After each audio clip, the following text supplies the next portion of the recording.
All right, Adultitis Fighter. This week we're going to shine a light on someone who does a really good job of fighting adultitis, especially this time of year.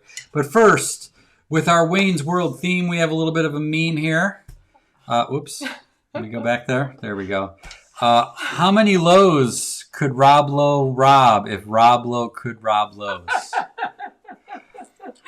Say it fast. How many lows could Rob Lowe rob if Rob Lowe could rob Lowe's? How many lows could Rob Lowe rob if Rob Lowe could rob Lowe's?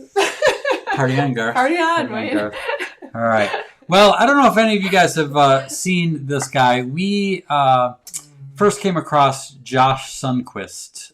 He is a speaker at a National Speakers Association meeting. Yes. And he was giving a talk. He is a amazing speaker, amazing guy. He got cancer when he was young. Yep.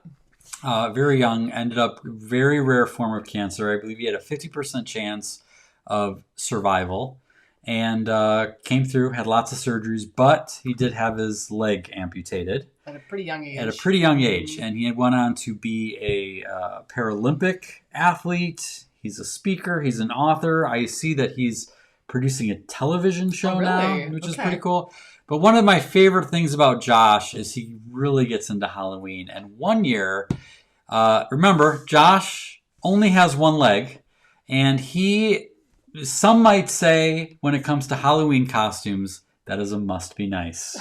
As terrible as that sounds to say out loud, he has taken what some would perceive as a disadvantage and has turned it into an amazing, amazing advantage, which can be testified by his viral videos that he gets from these costumes. So he did this one just as a kind of a joke one year to go to his friend's Halloween costume party just to make them laugh.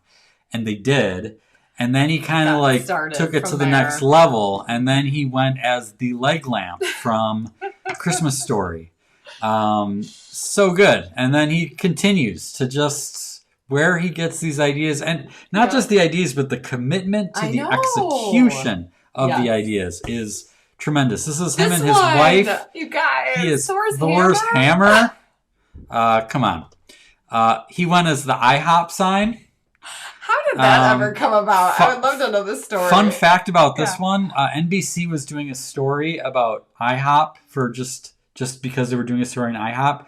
Of all of the photos they chose for their story, they picked this one. They didn't realize They didn't realize there's a shoe on the bottom of that sign. That tells you the crackpot team at NBC. Fun story there. They literally didn't know that was a costume. They didn't know that was a costume. Oh my god. How about Lumiere? Lumiere. Awesome. That's pretty good. Yeah, that's so good. Then we've got Tigger. His little bounce. His tail is his leg. All right, he's tail. literally bouncing on his tail. And I love that he's at a trampoline park too. Do you see that? Well, he's dancing. If you go to his website, he's got videos of that. Then the genie from Aladdin. I love too now that he has. I think he's married. Yeah, right? his wife is kind of incorporating his wife into it. So cute. I gotta tell you though, Groot, the dancing Groot from the end credit scene. Yeah. And I think the next one is my favorite. It was kind of an early one, but. Just look at that and let your head blow up. That's a flamingo, and his leg is the head. So it's just for this photo shot, right? So like great. This is the moment. I mean, I think we'll have in the show notes a link to his Instagram post. He just revealed his Halloween costume for this year. Did he? And it shows some of the other ones. There's one he did that was similar to this. He was a microscope. Where he had to get on his hands and twist around like this one. So Josh Sundquist, super cool guy for many, many reasons, but most of all this time of year for your amazing creativity with your Halloween costumes. We salute you as an Adultitis fighter. Thank you, Josh, for your example and for being awesome. Yes. Excellent. Excellent.